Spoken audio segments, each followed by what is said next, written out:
নমস্কাৰ। যোৱাকালি আজি বিশেষকৈ আজি চাপৰ বা গোৱালপাৰা জিলাৰ যিসকল মিয়া সম্প্ৰদায়ৰ মানুহক উচ্ছেদ কৰা কাষত এটা ৰাজনৈতিক দলৰ নেতা অখিল গগৈ ডাঙৰীয়াই থিয় হোৱাৰ ফলত যি বা তেওঁ মিয়া মানুহখিনি তেওঁ কান্ধত ধৰি কন্দাৰ বাবে বা তেওঁলোকৰ ওচৰলৈ যোৱাৰ বাবে আমি দেখিছোঁ বহুখিনি ছ'চিয়েল মিডিয়াত ধুমুহাৰ দৰে কমেণ্ট বা আলোচনা চলিছে। মই এটা কথা ক'ব বিচাৰোঁ, এইবোৰ সকলোৱে আচলতে একোটা ৰাজনৈতিক সমীকৰণ।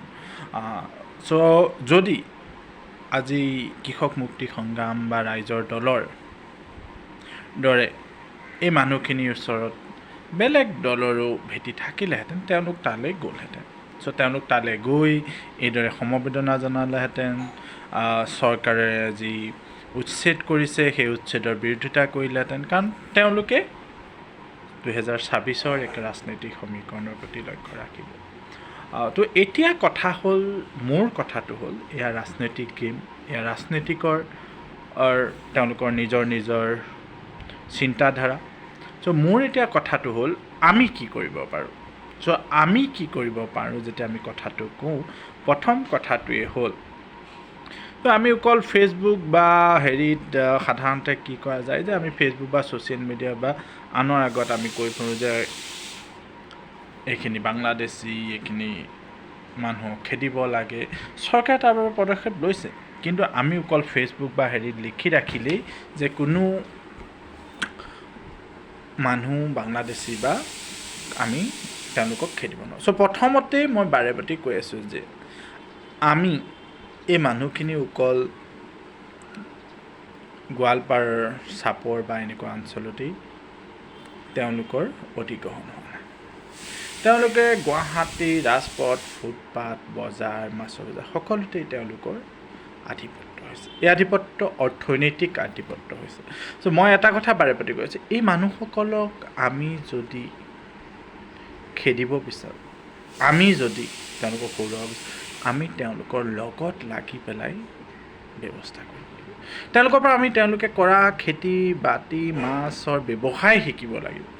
যদি এইটোৱে নহয়, এই সকলোবোৰ চলিউশ্যন, এই সকলোবোৰ উচ্ছেদ, এই সকলোবোৰ হ'ব ক্ষণস্থায়ী।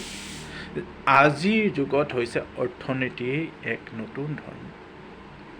আমি যদি এই ধৰ্মটো গ্ৰহণ কৰিব নোৱাৰোঁ, আমি ধনী হ'ব নোৱাৰোঁ, আমি অৰ্থনৈতিকভাৱে স্বাৱলম্বী হ'ব নোৱাৰোঁ, তেতিয়াহ'লে যিকোনো এটা জাতি, আজি মিয়া সম্প্ৰদায়ৰ ভাই বন্ধুৱেই হওক বা বিহাৰী সম্প্ৰদায়ৰ মানুহখিনিয়ে হওক বা আমাৰ ৰাজস্থান বা গুজৰাটৰ মানুহখিনি, তেওঁলোকৰ কিয় আধিপত্য চলাইছে? তেওঁলোকে আধিপত্য চলাইছে কাৰণ তেওঁলোকৰ হাতত অৰ্থনৈতিক ক্ষমতাটো আজি অসমীয়া মানুহৰ হাতত। মই অসমীয়া বুলি ক'লে অসমত বাস কৰা সকলোকে ক'ব বিচাৰোঁ, কিন্তু ইয়াত মই স্পেচিফিকলি এইখিনি মানুহৰ কথা, যিসকল ভূমিপুত্ৰ হওক বা যিসকল খিলঞ্জীয়া বুলি আমি কওঁ, তেওঁলোকৰ হাতত কিয় নাই? কাৰণ আমি বহু বছৰ ধৰি অকল আন্দোলনৰ ভিত্তিটো গ্ৰহণ কৰিলোঁ। আমি অৰ্থনৈতিক আন্দোলনৰ কথা নক'লোঁ। যেতিয়ালৈকে আমি অৰ্থনৈতিকভাৱে স্বাৱলম্বী বা স্বাধীনতা অৰ্জন কৰিব নোৱাৰোঁ, তেতিয়ালৈকে আমি আচলতে প্ৰত্যেকটো জাতি, মিয়া সম্প্ৰদায়ৰ ভাই বন্ধু বুলিয়েই নহয়, মাৰোৱাৰী সম্প্ৰদায়ৰ ভাই বন্ধু বুলিয়ে সকলোৰে তলত থাকিব লাগিব। আপোনালোকে ভাবি চাওক আমি কি কৰিব লাগে। আমি জাতিটো উদ্ধাৰ কৰিবলৈ হ'লে ডাঙৰ কথা ক'ব লাগেনে, নে আমি এখন অৰ্থনৈতিক আন্দোলন কৰিব লাগে? জয় জননী।